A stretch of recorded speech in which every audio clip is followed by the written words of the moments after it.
So next unit we are starting is D and F block elements. इसमें सबसे पहले आपको ध्यान देना है कि जो डी ब्लॉक एलिमेंट्स हैं वो जेई मेंस और जेई एडवांस दोनों कोर्स में है, और एफ ब्लॉक एलिमेंट्स केवल जेई मेंस के कोर्स में है। F block element is not in JEE Advance course. So make it very clear कि आपको एफ ब्लॉक एलिमेंट्स केवल जेई मेंस के लिए पढ़ना है, यानी कि वो टिपिकली एनसीईआरटी से आएगा। ऑल्दो डी ब्लॉक भी मेजर पोर्शन जो जेई एडवांस लेवल तक भी आता है वो भी एनसीईआरटी बेस्ड होता है, क्योंकि ये यूनिट एनसीईआरटी की सबसे बढ़िया लिखी हुई यूनिट्स में से एक है। अभी हम आगे कंटिन्यू करेंगे तो आप देखिएगा they have written each and everything possible in this unit. मतलब सबसे अच्छे से लिखी हुई यूनिट अगर कोई एनसीईआरटी में है तो वो डी ब्लॉक एलिमेंट्स है। So let's start. सबसे पहले आपको डी ब्लॉक एलिमेंट्स का बेसिक कॉन्सेप्ट पता है कि पीरियोडिक टेबल में ग्रुप 3 से लेकर ग्रुप 12 तक का जो सेगमेंट है उसको हम लोग डी ब्लॉक कैटेगरी में डालते हैं। और एफ ब्लॉक में आपको पता है सारे लेंथेनाइड्स और एक्टिनाइड्स होते हैं। So long form of periodic table में जो बीच वाला ब्लॉक है एस ब्लॉक के बाद पी ब्लॉक के पहले का जो 10 ग्रुप का ब्लॉक है दैट इज डी ब्लॉक, और नीचे पीरियोडिक टेबल में हम लोगों ने लेंथेनाइड्स और एक्टिनाइड्स को अलग अलग लिख रखा है that is F block elements. ठीक है। डी ब्लॉक एलिमेंट्स में अगर हम जिंक, कैडमियम और मरकरी को छोड़ दें तो उनको ट्रांजिशन एलिमेंट्स बोलते हैं, और एफ ब्लॉक एलिमेंट्स को हम लोग कंप्लीटली इनर ट्रांजिशन एलिमेंट से रिप्रेजेंट करते हैं।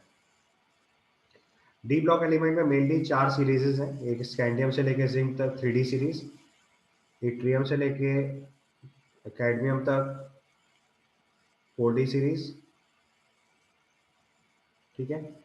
उसके बाद लैंथेनम से लेके मरकरी तक 5D सीरीज। इसमें सेलेनियम से लेके ल्यूटीशियम तक का जो एफ ब्लॉक एलिमेंट है उसको छोड़ देना होता है। ठीक है। This is 4D series. Then it is 5D series जिसमें लैंथेनम से मरकरी तक इंक्लूड करना है, बट बीच में इसमें एफ ब्लॉक एलिमेंट्स होते हैं वो अलग कर दिए गए हैं। And the fourth one is 6D series जो कि एक्टिनियम से स्टार्ट होके इनकम्प्लीट है, एक्टिनियम से स्टार्ट होके चलेगी और आगे इनकम्प्लीट है, इसलिए पूरे एलिमेंट्स नहीं लिखे जाते, बट ज्यादातर एलिमेंट्स अब नोन है। अदरवाइज आपको आईयूपीएसी नॉमेनक्लेचर एंड सिंबल लिखना आता है, अपने पीरियोडिक टेबल के टाइम पे सीखा हुआ है। इनर ट्रांजिशन एलिमेंट्स की बेसिकली 2 सीरीजेस फॉलो करेंगे हम लोग। एक उसमें होगा 4F सीरीज और एक होगा 5F सीरीज। 4F सीरीज को हम लोग लेंथेनाइड्स बोलते हैं और 5F सीरीज को एक्टिनाइड्स बोलते हैं। तो इनर ट्रांजिशन एलिमेंट्स की हमारे पास 2 सीरीज हैं, 4F and 5F। 4F series lanthanide, 5F series actinide. ठीक है। इसके बाद जिंक, कैडमियम, मरकरी जो है इसमें ग्रुप नंबर 12 जो है इसमें D10 कॉन्फ़िगरेशन होता है। इसको छोड़ के बाकी सारे एलिमेंट्स को हम लोग डी ट्रांजिशन एलिमेंट्स बोलते हैं। ये एक इंपॉर्टेंट फीचर है जो आप हाईलाइट कर लीजिए अलग से।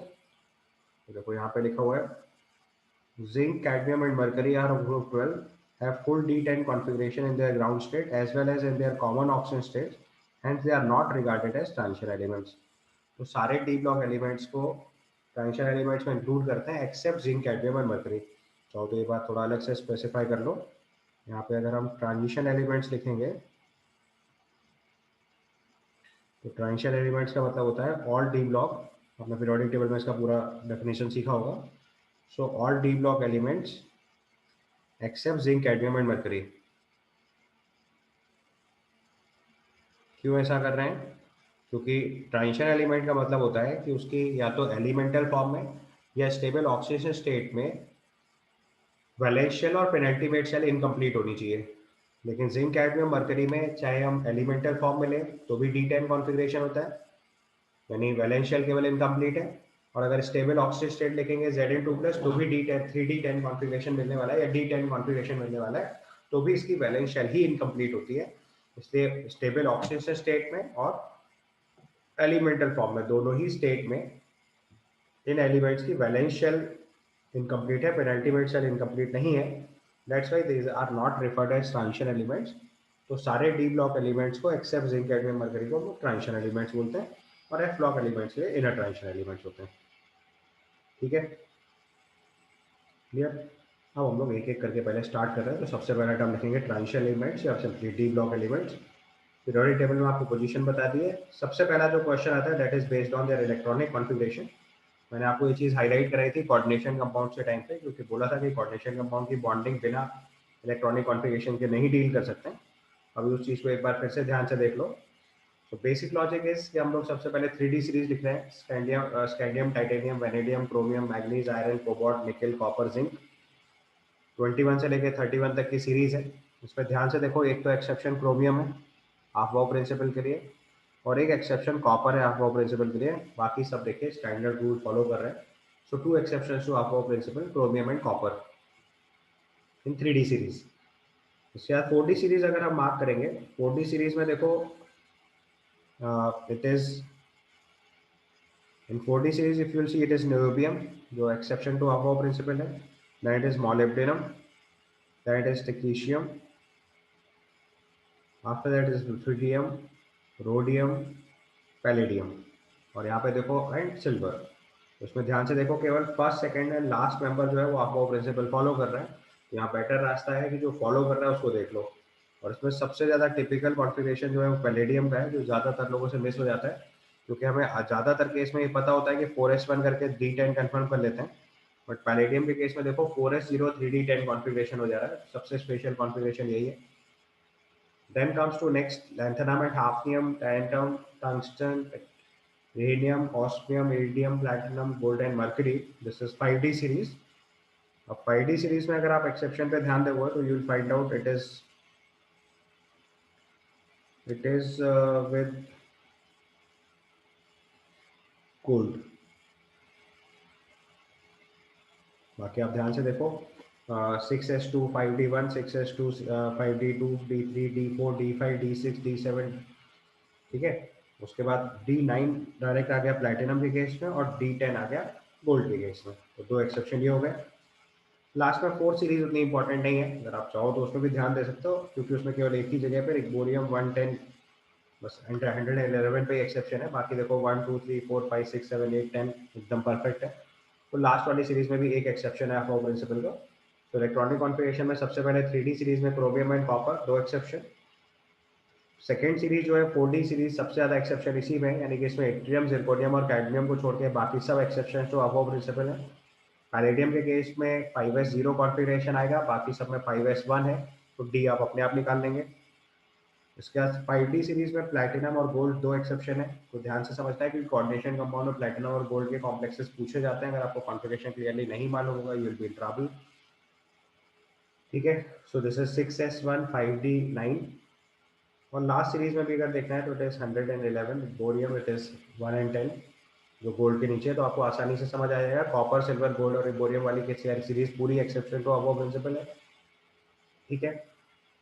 बाकी कुछ कुछ एक्सेप्शन है जो आपको ध्यान से याद कर लेने हैं। क्लियर, सबसे पहला केस कॉन्फ़िगरेशन का कॉन्सेप्ट समझ में आ गया, ठीक है।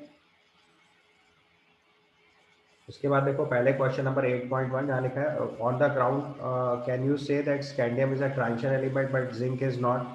मैंने आपको कॉन्सेप्ट सिखाया था कि किसी भी एलिमेंट का एलिमेंटल फॉर्म में या उसके स्टेबल ऑक्सीजन स्टेट के केस में वैलेंशियल और पेनल्टीमेट सेल दोनों इनकम्प्लीट होते हैं, तब उसे हम लोग ट्रांजिशन एलिमेंट बोलते हैं। तो स्कैंडियम के केस में देखो 3D1 कॉन्फ़िगरेशन है, उसकी वैलेंशियल और पेनल्टीमेट सेल दोनों इनकम्प्लीट है, इसलिए ट्रांजिशन एलिमेंट है।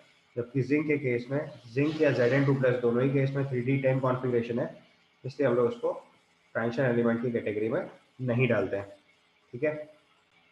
चलो उसके बाद नेक्स्ट देखेंगे physical properties of transition elements. तो उसमें देखो ज़्यादातर ट्रांजिशन एलिमेंट्स जो हैं उनके सबके टिपिकल मेटेलिक प्रॉपर्टीज होती हैं। मैंने आपको बताया था कि केवल पी ब्लॉक एक ऐसा ब्लॉक है जिसमें metals, non metals and metalloids तीनों प्रेजेंट होते हैं। बाकी S block, D block and F block all contains metals. तो डी ब्लॉक के अंदर सारे मेटल्स हैं, तो टिपिकली मेटालिक बिहेवियर फॉलो करते हैं। तो मेटल्स के केस में high tensile strength, ductility, malleability, high thermal and electrical conductivity and metallic lustre. Metallic lustre जो होता है that is due to fast movement of free electrons on the metallic surface, ठीक है। मेटालिक बॉन्डिंग के time पे आपने सीखा होगा कि अगर मेटल्स के अंदर जो बॉन्डिंग होती है, मेटल मेटल का बॉन्ड मेटालिक बॉन्ड होता है, उसको हम लोग इलेक्ट्रॉन सी मॉडल से एक्सप्लेन करते हैं। मेटालिक सरफेस पे फ्री इलेक्ट्रॉन्स के फास्ट मूवमेंट की वजह से शाइनिंग आती है, जो शाइनिंग होती है उसी को मेटालिक लस्टर बोलते हैं, जिससे डिफरेंट मेटल्स को आइडेंटिफाई किया जा सकता है। जिंक, कैडमियम, मर्करी और manganese have one or more typical metallic structures at the normal temperatures। बाकी सबके लिए रूटीन टिपिकल स्ट्रक्चर्स एग्जिस्ट करते हैं। नीचे एक टेबल में देखो सबके अरेंजमेंट दे रखे हैं सॉलिड स्टेट के। ऑल्दो इनको लर्न करने का बहुत एडवांटेज नहीं है, but I can't say possibility नहीं है कि इन पे क्वेश्चन बने। बट फिर भी अगर आपको ध्यान से देखना है एक दो केस जो बहुत कॉमन है, जैसे आयरन के केस में BCC और HCP लैटिस होती है, ठीक है। उसके बाद अगर ध्यान से देखो तो ज़्यादातर केसेस में क्लोजेस्ट पैकिंग है, जैसे जिंक के केस में HCP है, उसके बाद कॉपर में CCP, निकल में CCP, कोबाल्ट में CCP, मैग्नीज के केस में देखो HCP है। ठीक है, इसके बाद क्रोमियम के केस में BCC या CCP मिलेगा। वेनेडियम में बॉडी सेंटर्ड क्यूबिक है, टाइटेनियम में हेक्सागोनल क्लोजेस्ट पैकिंग या BCC है, स्कैंडियम में HCCB और BCC है। So BCC body centered cubic, HCP is hexagonal closest packing, CCP is cubic closest packing, and X are typical metal structure है। तो आप टिपिकल मेटल स्ट्रक्चर देखो, zinc, cadmium, mercury और manganese 4 जगहों पे है। अगर आप ये बात चाहो तो याद रख सकते हो, बाकी थोड़ा टेक्निकल है, सब टू यू, छोड़ भी सकते हो। जो इंपॉर्टेंट पॉइंट है इसके बाद वो है इसके मेल्टिंग पॉइंट का बिहेवियर, जिनमें क्वेश्चंस आते हैं। तो देखो, सबसे पहले melting point against atomic number plot दिया गया है। अच्छा, एक चीज पे ध्यान देना है आपको कि जो वाई एक्सेस है वहां पे देखो, मेल्टिंग पॉइंट जो है वो पर 1000 केल्विन में दिया हुआ है। मतलब आपको वैल्यूज क्लोजेस्ट दिख रही होगी, बट वो क्लोजेस्ट नहीं है। एक यूनिट चेंज होने का मतलब लगभग लगभग 1000 यूनिट, 1000 केल्विन का टेम्परेचर चेंज हो जा रहा है। तो आप यहाँ पे ध्यान से देखोगे कि मेल्टिंग पॉइंट पे जो 2-3 पॉइंट नोटिस करने के वो देखिए। सबसे पहले 3D सीरीज में जो मिनिमम है वो मैग्नीज पे आ रहा है, अगर हम कॉपर सिल्वर गोल्ड वाली सीरीज को छोड़ दें। यानी जिंक, कैडमियम, मरकरी तो बहुत लो होंगे क्योंकि वो ट्रांजिशन एलिमेंट कैटेगरी में नहीं आते। तो यहाँ पे लिखा था transition metals with an exception of zinc, cadmium, mercury are very much hard and have low volatility, their melting point and boiling point are higher. तो उसमें जिंक, कैडमियम, मरकरी को तो पहले ही छोड़ दिया गया है, जो इस लिस्ट से भी नीचे हैं।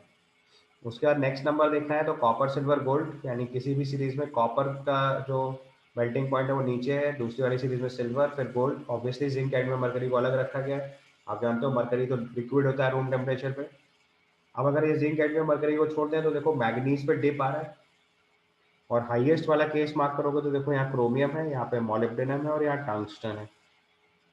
सो यहाँ पे मेटेलिक बॉन्डिंग स्ट्रॉन्गेस्ट दिख रही है। Melting point of chromium, molybdenum and tungsten is highest in their respective groups। और सबसे ज्यादा अगर किसी में देखना है तो इट इज टंगस्टन। ठीक है, टंगस्टन का मेल्टिंग पॉइंट यहाँ पे हाईएस्ट है, स्ट्रॉन्ग मेटेलिक बॉन्डिंग की वजह से। ठीक है, सिल्वर, कॉपर एंड गोल्ड ये मिनिमम कैटेगरी में जा रहा है। Zinc, cadmium, mercury no doubt transition metals ही नहीं है, तो उसको कंपेयर नहीं करना है। अदरवाइज अगर उसको भी कंपेयर करेंगे डी ब्लॉक की सीरीज में तो वो इससे भी नीचे जाएगा। बाकी आप ध्यान से देखो तो एक डिप आ रही है मैग्नीज पे, टेक्नीशियम पे, क्योंकि यहाँ पे हाफ फिल्ड कॉन्फ़िगरेशन नोटिस में आ रहे हैं। यहाँ पे देखेंगे the high melting point of despite the melting point of 3D, 4D and 5D energy metals, the high melting point of these metals are attributed to the involvement of greater number of electrons from n minus D in addition to ns electron in the interatomic metallic bonding. In any row, melting point of these metals rises to the maximum at D5 except for the anomalous behavior at manganese and technetium। तो ये दोनों जगहों पे abnormal behavior आ रहा है and fall regularly at the atomic number increases। They have high enthalpies of atomization। ये सब important features हैं विच इज शोन, अभी अगले वाले डायग्राम में दिखा रहा हूँ। एंथैल्पी ऑफ एटमाइजेशन में इनके लिए बहुत ज़्यादा होती है। एंथैल्पी ऑफ एटमाइजेशन का मतलब समझ रहे हो ना, तो जो सॉलिड फॉर्म में सब्सटेंस है उसको ब्रेक करा के गैसियस एटम में कन्वर्ट करने की जो एंथैल्पी होती है, that is called enthalpy of atomization. The maxima is about of the middle of each series, indicates that 100 electron per d orbital is particularly favorable for inter atomic interaction। ये एक important point हो गया, इसको अलग से highlight कर लो। So 100 electron per d orbital is particularly favorable for strong interatomic interaction। In general, greater the number of valential electrons, stronger is the resultant bonding। Since the enthalpy of atomization is an important factor of determining the standard electrode potential of the metals, metal with a very high enthalpy of atomization, that is very high boiling point, tends to be noble in their reactions। अभी electrode potential के feature बताऊंगा तब ये चीज देखेगा। Another generalization that may be drawn in this figure that the metals of second and third series have greater enthalpy of atomization than the corresponding elements of the first series।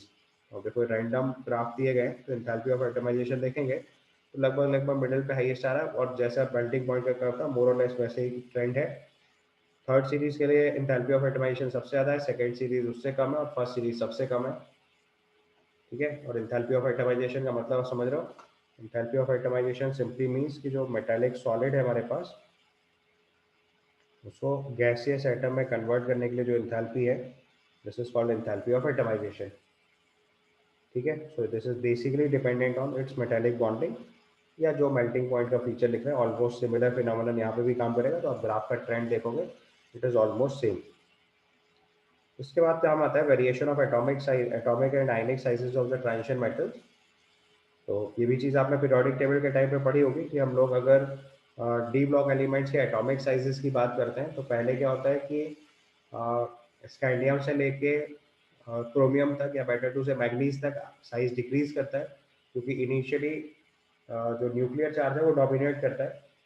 जब हम iron cobalt और निकल यानी बीच वाले state में पहुंच जाते हैं तो वहाँ पे एटॉमिक रेडियाई लगभग कांस्टेंट हो जाती है, बिकॉज यहाँ पे शील्डिंग और इफेक्ट जो न्यूक्लियर चार्ज है वो एक दूसरे को कॉम्पनसेट कर जाते हैं।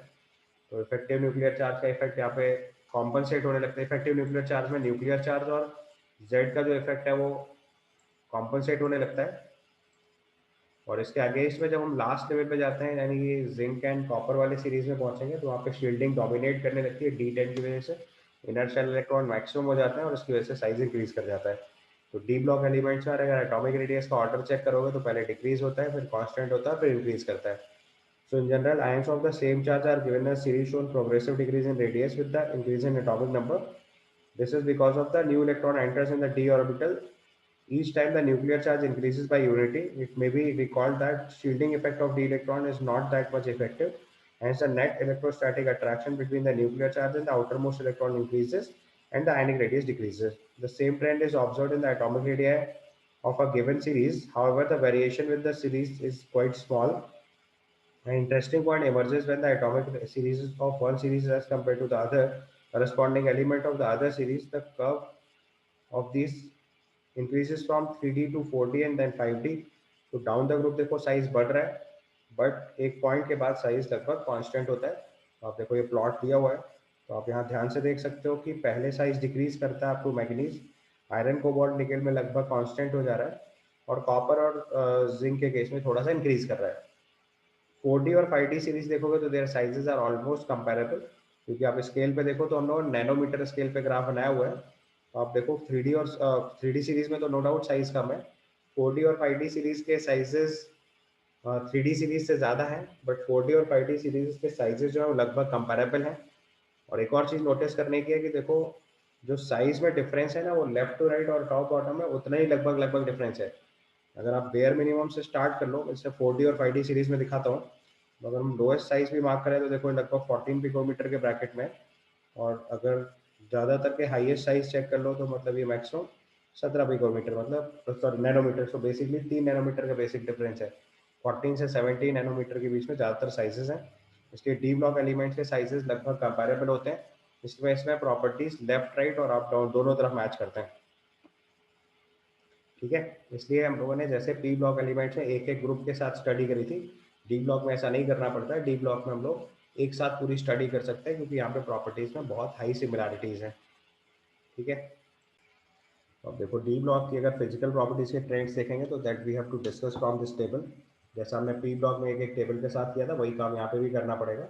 पहले हम उन प्रॉपर्टीज को देखेंगे जहाँ पे एक्सेप्शंस हैं, क्योंकि जो रूटीन पीरियोडिक टेबल के लॉ से चल रहा है या पीरियोडिक प्रॉपर्टीज के रूल से चल रहे हैं वहाँ हमें कुछ भी याद करने की जरूरत नहीं है। So let's start with the electronic configuration. तो मैंने आपको पहले ही सिखाया 3D सीरीज में कॉपर और क्रोमियम दो जगहों पे एक्सेप्शन है, बाकी कॉन्फ़िगरेशन आप आसानी से लिख लोगे। इंथैल्पी ऑफ एटमाइजेशन की बात करी जाएगी तो दैट यू कैन नोटिस, क्योंकि यहाँ पे अब्रप्ट ऑर्डर है इसलिए हमें बस हाईएस्ट और लोएस्ट पे फोकस करना है। तो देखो जिंक का इंथैल्पी ऑफ एटमाइजेशन लीस्ट है, जिंक का एंथैल्पी ऑफ एटमाइजेशन जो है वो लीस्ट है, and if you check it is highest for vanadium which is 515। ठीक है, जो अब नॉर्मल बिहेवियर्स हैं वो अगर आप ध्यान से देखोगे तो इंथैल्पी ऑफ एटमाइजेशन जैसे जैसे बोला था अनपेड इलेक्ट्रॉन बढ़ते जाएंगे इट विल बिकम हायर। तो देखो स्कैंडियम से टाइटेनियम में बढ़ा, टाइटेनियम से वैनेडियम में बढ़ा, फिर वैनेडियम से क्रोमियम में डिक्रीज करा, फिर मैग्नीज में और डिक्रीज करा, और फिर आयरन में देखो अप हुआ, फिर कोबाल्ट में अप हुआ, फिर निकल में अप हुआ, फिर निकल के बाद फिर से कॉपर में डिक्रीज और जिंक में सिग्निफिकेंट डिक्रीज है। So least is for zinc, highest is for vanadium. मैंने आपको बताया था कि इस सीरीज में जो वेनेडियम वाली लाइन है वहीं पे हाईएस्ट आ रहा था, और लोएस्ट लोएस्ट जो है वो जिंक की तरफ जाएगा। इसके बाद आयनाइजेशन एंथैल्पी में देखो पहले आपको एक ट्रेंड पता है कि सेकंड आयनाइजेशन एंथैल्पी फर्स्ट से ज़्यादा, फर्स्ट थर्ड वाली सेकंड से ज़्यादा, ये ट्रेंड आप देखो किसी भी सीरीज में ये इंक्रीजिंग ही होगा हर जगह। तो ये एक ऐसा केस है जहाँ एक्सेप्शन कभी नहीं आता, तो उसमें कुछ भी चेक नहीं करना होता है। फर्स्ट आयनाइजेशन एंथैल्पी से सेकंड ज़्यादा, सेकंड से थर्ड ज़्यादा, थर्ड से फोर्थ ज़्यादा, ऐसे हर जगह रहेगा। That is need not to be noticed. इसके बाद अगले ट्रेंड में देखो, अगर हम फर्स्ट आयनाइजेशन एंथैल्पी चेक करेंगे तो you can see that first ionization enthalpy is highest for zinc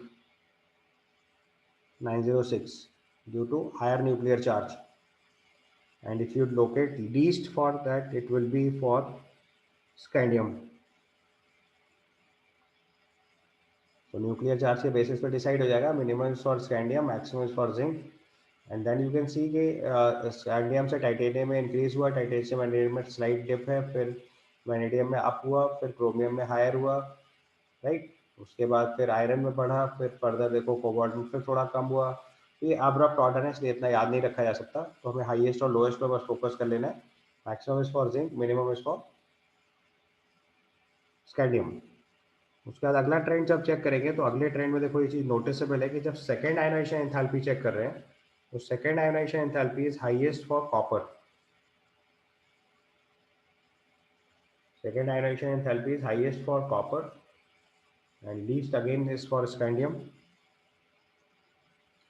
And when you go for the third ionization enthalpy, so it is again highest for zinc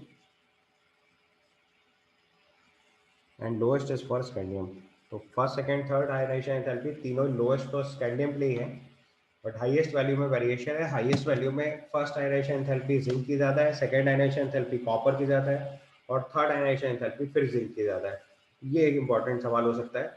second ionization enthalpy of copper is higher than the second ionization enthalpy of zinc, otherwise highest zinc और lowest scandium हर case में fit हो रहा है। केवल एक case ध्यान से याद रखना है। इसके बाद देखो एटॉमिक रेडियाई में और या मेटालिक रेडियाई पे ध्यान दोगे तो यू कैन नोटिस कि जो साइज है उसमें ध्यान से देखो, देखने का फीचर है जो मैंने सिखाया था कि पहले देखो यहाँ से डिक्रीज होना स्टार्ट हो रहा है, फिर एक पॉइंट ऑफ टाइम पे जाके कांस्टेंट हो जा रहा है, और बाद में देखो इंक्रीज हो रहा है। तो जो साइज डिक्रीज हो तो इसके बस केवल एक्सप्लेनेशन पार्ट याद रखने, क्योंकि इसको आप सीधे सीधे लर्न नहीं कर सकते। तो यहाँ पे कॉन्सेप्ट ये है कि एटॉमिक रेडियस इंक्रीज होती है शील्डिंग की वजह से या स्क्रीनिंग की वजह से। अगर स्क्रीनिंग इंक्रीज करेगा तो साइज इंक्रीज करेगा, और न्यूक्लियर चार्ज अगर इंक्रीज करेगा तो एटॉमिक रेडियस डिक्रीज होती जाएगी।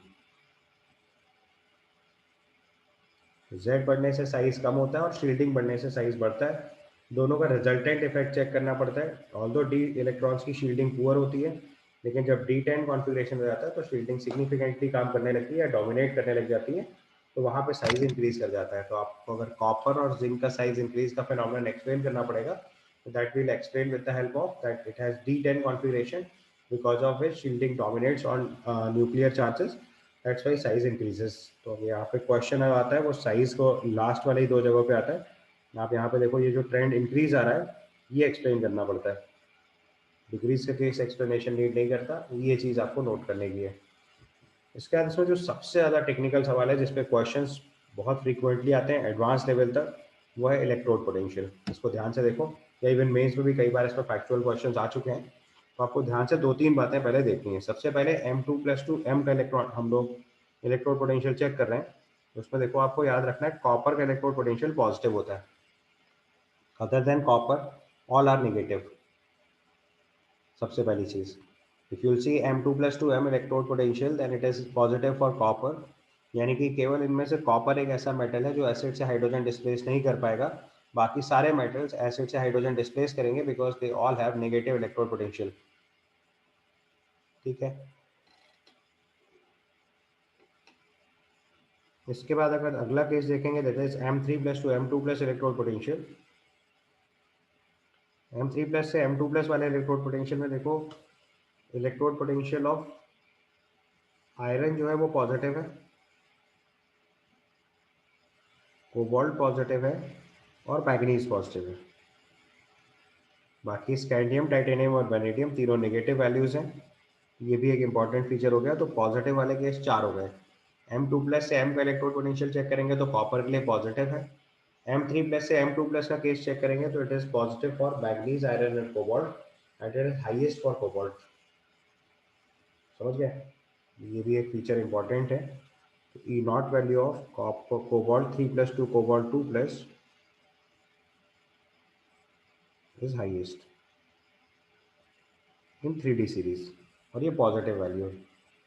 ठीक है, और पॉजिटिव वैल्यू वाले 3 केस है, वो हो गए आयरन को, manganese, iron and cobalt.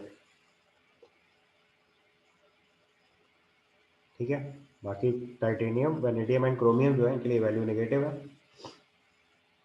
Density देखो डाउन द ग्रुप इंक्रीज होनी चाहिए थी, वो आपकी इंक्रीज है, उसमें कोई प्रॉब्लम नहीं है, एक्सेप्ट जिंक, उसको ट्रांजिशन एलिमेंट सीरीज में नहीं इंक्लूड करता। बाकी density down the group increase होते हुए जा रही है, that you can notice easily. Scandium से titanium, vanadium, chromium, manganese, iron, cobalt, nickel, copper तक ये इंक्रीज होते हुए जा रहे हैं। Nickel and copper is almost same. ठीक है, इसका नेक्स्ट प्रॉपर्टी जो डील करनी है मैं 3D से डी ब्लॉक एलिमेंट से, that is its oxidation states. तो देखो ऑक्सीजन स्टेट में ध्यान से देखो, सबसे पहली चीज जो देखने की है वो ये है कि scandium is the only 3D element जिसकी एक फिक्स ऑक्सीजन स्टेट है +3, और जिंक के लिए फिक्स ऑक्सीजन स्टेट है +2। तो कई बार क्वेश्चन पूछा जाता है कि इनमें से +3 ऑक्सीजन स्टेट किस किस केस में ऑब्जर्व होगी। तो दैट यू कैन सी कि +3 सब में मिलेगा एक्सेप्ट कॉपर एंड जिंक। और एक और चीज नोटिस करने की है कि +1 ऑक्सीजन स्टेट देखो केवल कॉपर शो करता है। +1 ऑक्सीजन स्टेट किसी दूसरे 3D एलिमेंट में नहीं मिलता, it is only for copper. ठीक है, ध्यान से देखते चलना। Maximum number of oxygen state जो हमें मिलते हैं वो मिलते हैं मैग्नीज के साथ, देखो +2 से लेके +7 तक सब एग्जिस्ट करते हैं। इसके बाद देखो जो ट्रिकी सवाल है वो है highest oxygen state of iron in any compound. ये ज़्यादातर लोग गलत कर जाते हैं, वो +3 लिख के छोड़ देते हैं, इसका आंसर होता है +6। Highest oxygen state of iron in any compound is +6, not +3। +3 इसका स्टेबल ऑक्सीजन स्टेट है, बट जो ऑक्सीजन स्टेट आयरन के मिलते हैं वो होते हैं +2, +3, +4 and +6। So highest possible is +6। ठीक है, बाकी रूटीन केस है, अगर आप ध्यान से देखोगे तो टाइटेनियम का प्लस जो बोल्ड है वो स्टेबल ऑक्सीजन स्टेट है। तो टाइटेनियम का +4 स्टेबल, वेनेडियम में +5 स्टेबल, क्रोमियम में +3, +6 स्टेबल, मैग्नीज में +2, +7 स्टेबल, आयरन का +2, +3 स्टेबल, कोबाल्ट में +2, +3 स्टेबल, निकेल का +2 स्टेबल, कॉपर का +2 स्टेबल एंड जिंक में +2 स्टेबल। इसमें जो इंपॉर्टेंट है वो है कॉपर का +2 स्टेबल, ये सबसे ज़्यादा कंफ्यूजिंग होता है। ध्यान से देख लेना, में जो कॉपर +1 फॉर्म होती है एक्वस मीडियम में डिस्प्रपोर्शनेट कर जाती है, इलेक्ट्रोकेमिस्ट्री में आपको सिखाया था। अगर आपने गलती से भी इसको इलेक्ट्रॉनिक कॉन्फ़िगरेशन से कंपेयर कर दिया तो ये गलती हो जाएगी। ये 3D10 कॉन्फ़िगरेशन और ये 3D9 कॉन्फ़िगरेशन है, और ये फुल फिल्ड कॉन्फ़िगरेशन है। लेकिन ध्यान रखना है, केवल कॉन्फ़िगरेशन इंपॉर्टेंट नहीं होता है, स्टेबिलिटी चेक करनी पड़ती है by other features also. D10 configuration no doubt D9 configuration से ज़्यादा स्टेबल होता है, but copper 2+ is more stable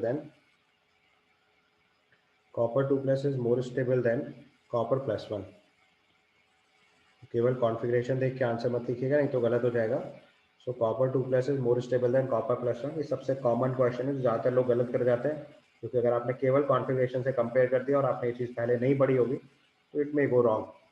तो 3-4 इंपॉर्टेंट बातें हुई। स्कैंडियम का केवल एक ही ऑक्सीजन स्टेट एग्जिस्ट करता है +3, जिंक का केवल एक ही ऑक्सीजन स्टेट एग्जिस्ट करता है +2, copper is the only element जिसमें +1 ऑक्सीजन स्टेट एग्जिस्ट करती है, बाकी किसी 3D सीरीज में +1 ऑक्सीजन स्टेट नहीं होती है। +2 ऑक्सीजन स्टेट केवल स्कैंडियम को छोड़ के बाकी सब में है, +3 ऑक्सीजन स्टेट भी सब में होता है कॉपर और जिंक को छोड़ के। उसके बाद आप ध्यान से देखते जाओ तो +4, +5, +6, +7 जैसे जैसे पीछे हटते हैं दोनों तरफ से एक एक ग्रुप छोड़ते जाओ तो आप आसानी से लिखते जाओगे। जो maximum number of oxygen states मिलती है वो मैग्नीज के लिए मिलती हैं +2 से लेकर +7 तक। और जो सबसे इंपॉर्टेंट फीचर है वो ये है कि आयरन का जो हाईएस्ट ऑक्सीजन स्टेट पॉसिबल है वो +6 है। +3 मत लिखिएगा, +3 इसका स्टेबल ऑक्सीजन स्टेट है जो पॉसिबल है। ठीक है, इतना समझ गया सबसे पहले। अब देखो डी ब्लॉक में एक और इम्पॉर्टेंट फीचर होता है। हम लोगों ने पी ब्लॉक एलिमेंट्स में इनर्ट पेयर इफेक्ट स्टडी किया था और वहाँ बताया था कि डाउन द ग्रुप जो है वो लोअर ऑक्सीजन स्टेट प्रीफर होती है, बट डी ब्लॉक में इसका उल्टा होता है। डी ब्लॉक के केस में गलती से भी इनर्ट पेयर इफेक्ट मत लगाइएगा, inert pair effect is only for P block elements. ये चीज़ भी हाईलाइट कर लेनी है। तो यहाँ पे लिखिए, among the group 4 to 10, although in p block elements the lower oxygen state is favored while the higher members due to inert pair effect, the opposite is true for the group D block. For example, in group 6 molybdenum and tungsten has +6 more stable than chromium, और इसीलिए जो chromium है वो dichromate ion and acidic medium strong oxidizing agent, जबकि molybdenum और tungsten के साथ ऐसा नहीं होता है। ठीक है, तो पी ब्लॉक वाली बात छोड़ दो, केवल डी ब्लॉक के लिए लिख लो। तो opposite is true for D block elements. D block elements में डाउन द ग्रुप जाने से हायर ऑक्सीजन स्टेट स्टेबल होती है, ये चीज़ मेंशन कर लो। इन डी ब्लॉक एलिमेंट्स, अलग से लिख लो चाहो तो इस बात को, इन डी ब्लॉक एलिमेंट्स, यानी कि ग्रुप 3 में तो केवल एक ही ऑक्सीजन स्टेट है, तो वहाँ तो वेरिएबल ऑक्सीजन स्टेट है ही नहीं। तो ग्रुप 4 to 10 की बात अगर कर लें, या 10 भी छोड़ दो क्योंकि 10 में भी स्टेबल एक ही ऑक्सीजन स्टेट है +2, तो ग्रुप 4 to 9 लिखते हैं या ग्रुप 4 to 10 लिख लो, आपकी मर्जी है। So in group 4 to 9, moving down the group, moving down the group, higher oxidation state is more stable. Higher oxidation state is more stable. गलती से भी कंफ्यूज मत हो जाना, अगर आपने पी ब्लॉक वाला इनर्ट पेयर इफेक्ट यहाँ चिपकाने की कोशिश करी तो गलत हो जाएगा। So D block elements group 4 to 9 moving down the group, higher oxygen state is more stable.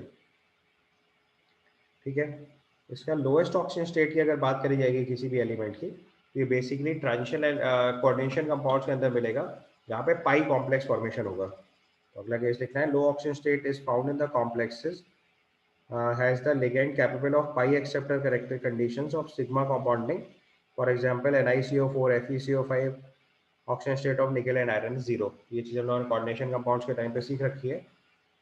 अगर किसी भी डी ब्लॉक एलिमेंट की लोअर ऑक्सीजन स्टेट देखनी है तो वहाँ पे अगर पाई डोनर पाई एक्सेप्टर वाले कैटेगरी मिलेगी, यानी कि पाई कॉम्प्लेक्सेस की अगर हम स्टडी करेंगे तो उन सारे केस में लोअर ऑक्सीजन स्टेट्स आएगी।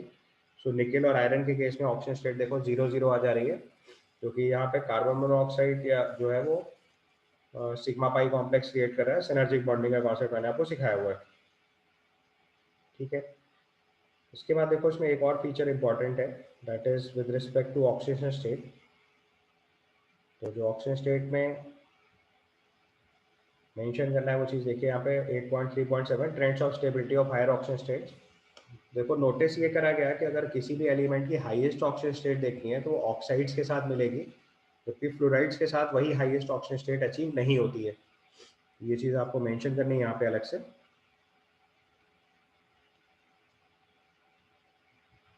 ठीक है, लिखूँ ये चीज़, तो just mention this thing carefully कि जो हाईएस्ट ऑक्सीजन स्टेट किसी भी डी ब्लॉक एलिमेंट के लिए आएगा, that is achieved in case of oxide, not in terms of fluorides. तो फ्लोराइड्स के केस में हाईएस्ट ऑक्सीजन स्टेट उतनी नहीं होती है जितनी ऑक्साइड के केस में आती है। जैसे आप मैग्नीज का एग्जांपल देख लो, मैग्नीज में हाईएस्ट ऑक्सीजन स्टेट +7 पॉसिबल है, बट फ्लोराइड्स के केस में केवल +4 पॉसिबल है। ऑक्साइड्स के केस में +7 तक जाएगी।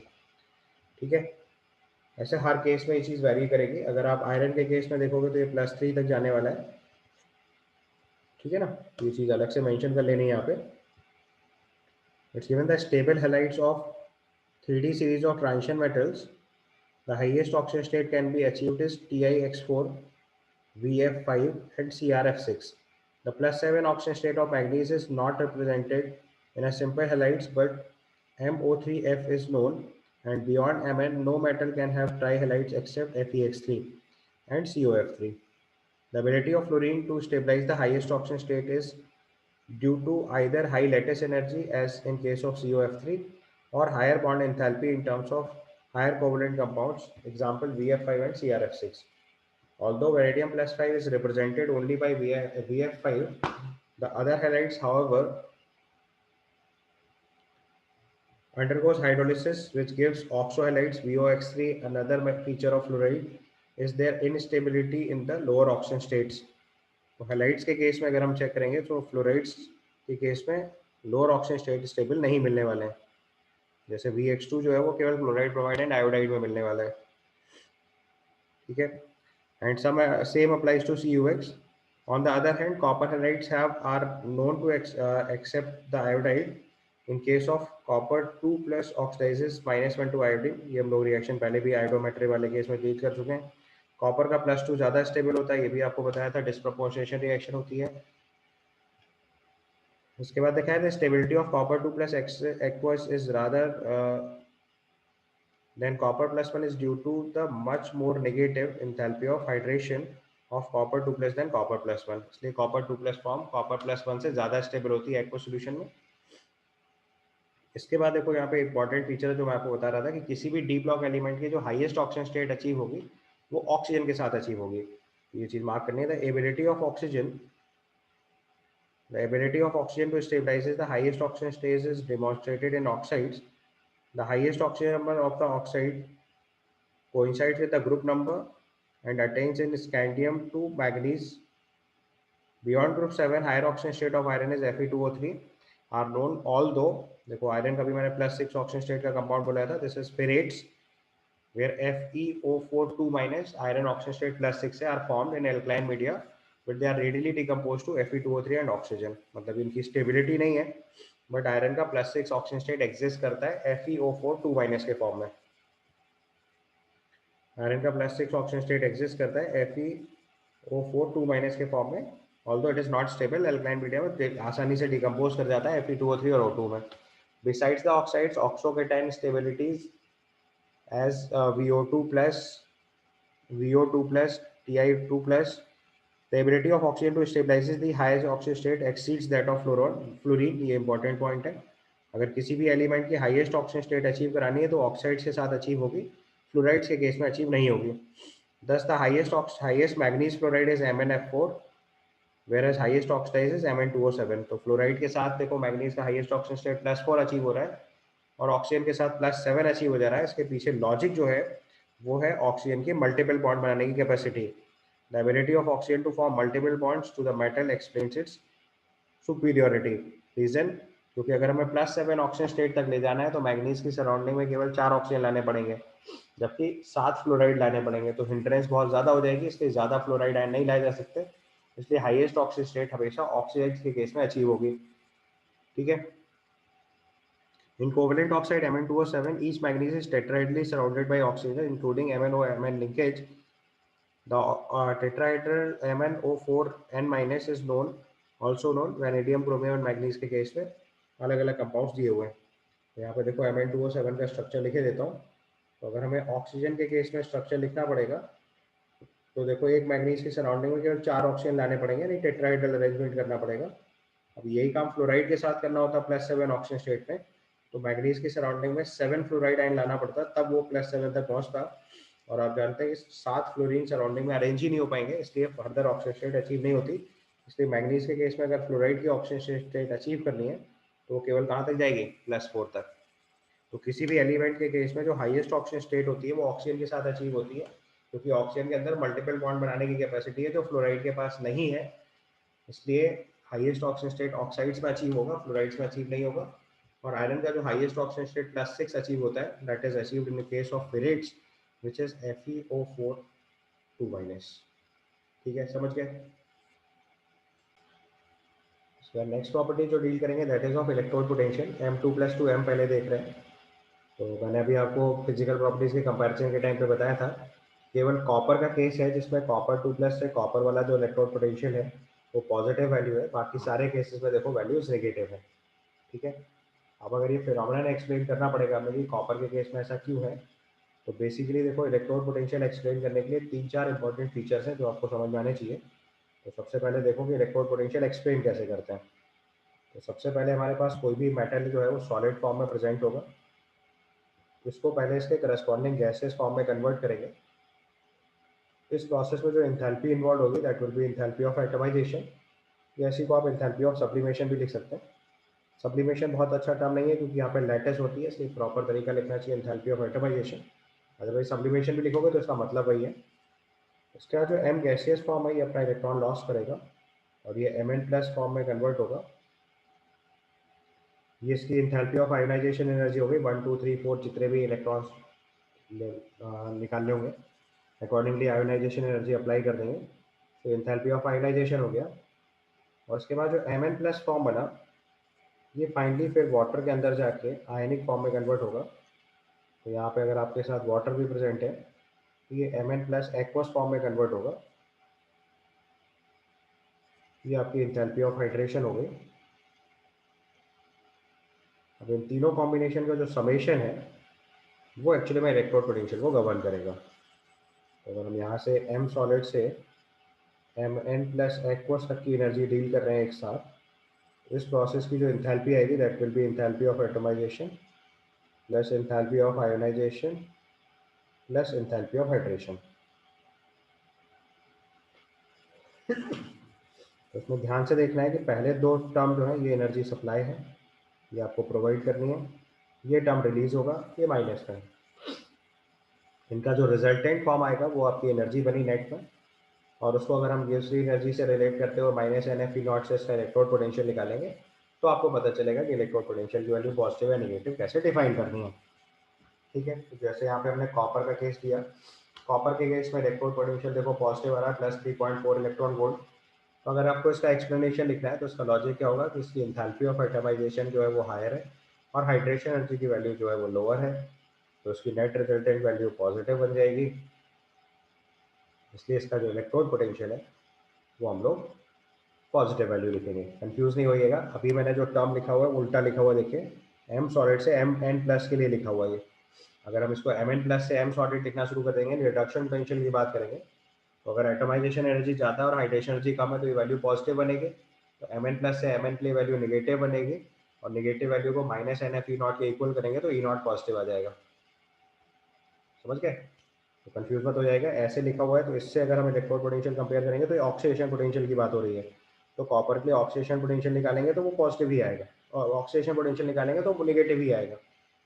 तो ऑक्सीडेशन पोटेंशियल नेगेटिव है, रिडक्शन पोटेंशियल पॉजिटिव है। ठीक है, तो ध्यान रखिएगा, कई बार लोग कंफ्यूज हो जाते हैं। तो उसकी एंथैल्पी ऑफ एटमाइजेशन हायर है और हाइड्रेशन की उतनी नहीं है, मतलब रिलेटिव कंपैरिजन है।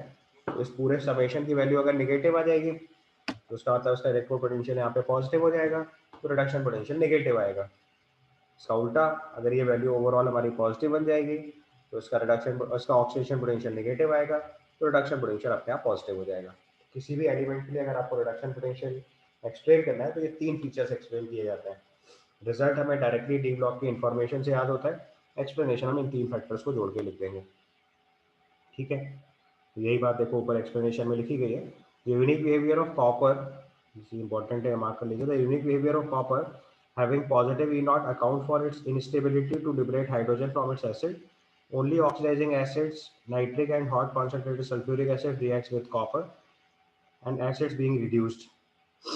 The higher energy of transformation of copper solid to copper 2 plus aqueous is not balanced by its hydration and enthalpy. The general trend towards the lesser negative E naught values across the series is related to the general increase in the sum of first and second ionization enthalpies. It is interesting to note that the values of E naught for Mn, nickel and zinc are more negative than the expected trend. तो वो इसीलिए क्योंकि यहाँ पे electron के remove करने का जो प्रोसेस है वो डिफरेंट होता चला जा रहा है। ठीक है, इसके बाद देखो यहाँ पे एक बहुत इंपॉर्टेंट क्वेश्चन है, this is question number example number 8.4। ये एग्जैक्ट क्वेश्चन जे एडवांस के क्वेश्चन में आ चुका है, एग्जैक्टली सेम क्वेश्चन। इस पर हमें ध्यान देना है सबसे पहले। तो पहले क्वेश्चन लिखिए, या क्वेश्चन एनसीईआरटी में मार्क कर रहे हैं तो एनसीईआरटी मार्क कर लीजिए। The question is why is Cr2 plus reducing and Mn3 plus oxidizing when both have D4 configurations. तो देखो इस क्वेश्चन में Cr2 प्लस जो है वो रिड्यूसिंग एजेंट की तरह बिहेव कर रहा है, क्योंकि इसका कॉन्फिगरेशन D4 से D3 में कन्वर्ट हो रहा है। D4 से D3 में जा रहा है तो ये T2G high half field level configuration achieve करेगा। कॉन्फिगरेशन है T2G3, कोऑर्डिनेशन कंपाउंड हम लोगों ने डील किया हुआ है। जबकि मैग्नीज जो है वो Mn2 प्लस से Mn3 प्लस में कन्वर्ट होगा और उसका भी D5 कॉन्फिगरेशन आएगा, तब भी हाफ फील्ड कॉन्फिगरेशन अचीव करेगा। तो ध्यान रखना है, कोऑर्डिनेशन कंपाउंड की वजह से D3 और D5 दोनों हाफ फील्ड कॉन्फिगरेशन बन जाता है।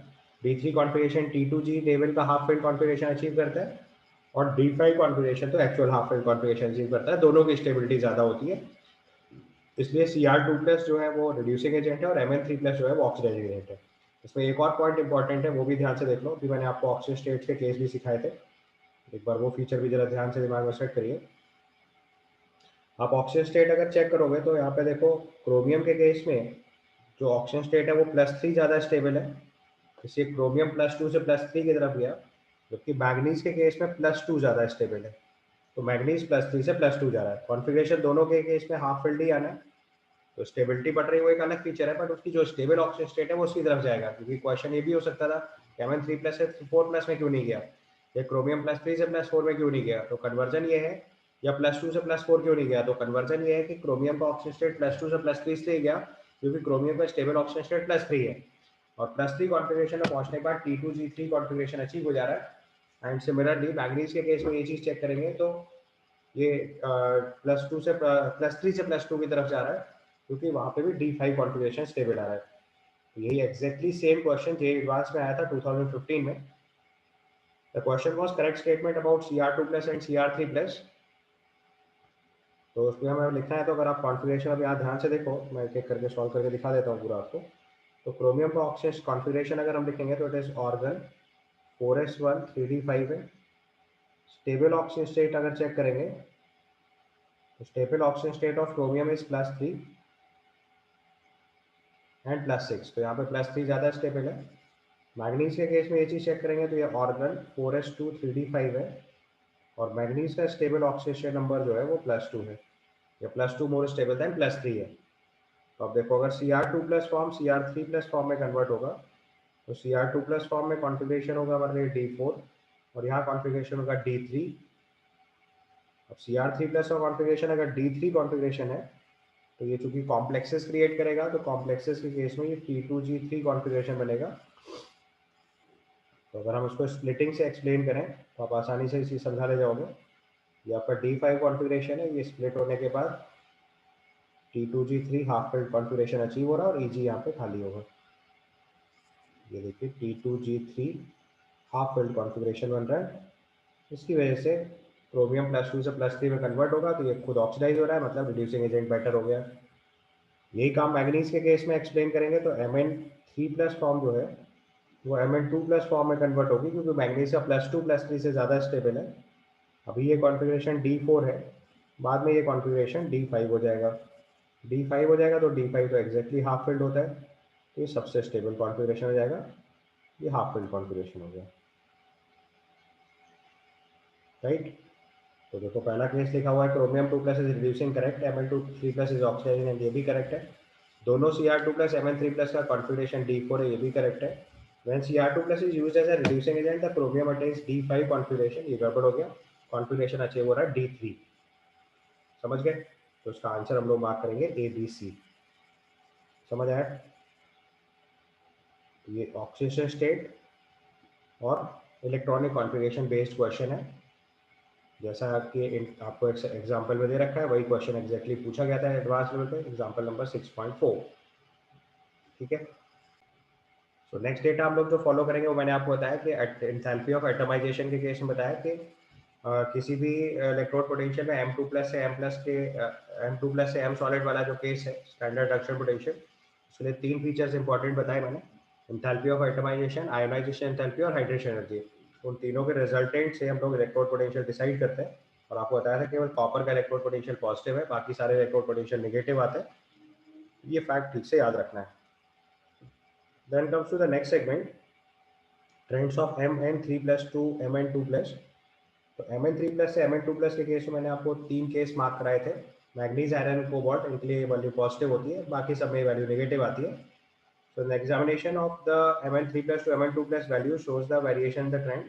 The lower value of scandium reflects the stability of Sc3+, which has noble gas configuration.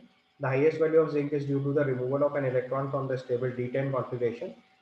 The comparability of high values of Mn shows Mn2+ in particularly stable, whereas the comparatively low values for iron shows the extra stability of Fe3+. The comparability of low values of vanadium is related to the stability of vanadium 2+, which is half filled due to T2G3 configuration. तो ध्यान रखना है D block elements में half filled और full field, half filled configuration के लिए दोनों case applicable होते हैं। D5 को भी हाफ फिल्ड लिख सकते हैं, और अगर कोऑर्डिनेशन कंपाउंड बन रहा है तो डी सबशेल की स्प्लिटिंग की वजह से T2G3 भी हाफ फिल्ड कॉन्फ़िगरेशन बन सकता है, राइट। इसमें देखो एक स्टैंडर्ड क्वेश्चन है जो हमें फॉलो करना है, which is this one. Example number 8.6.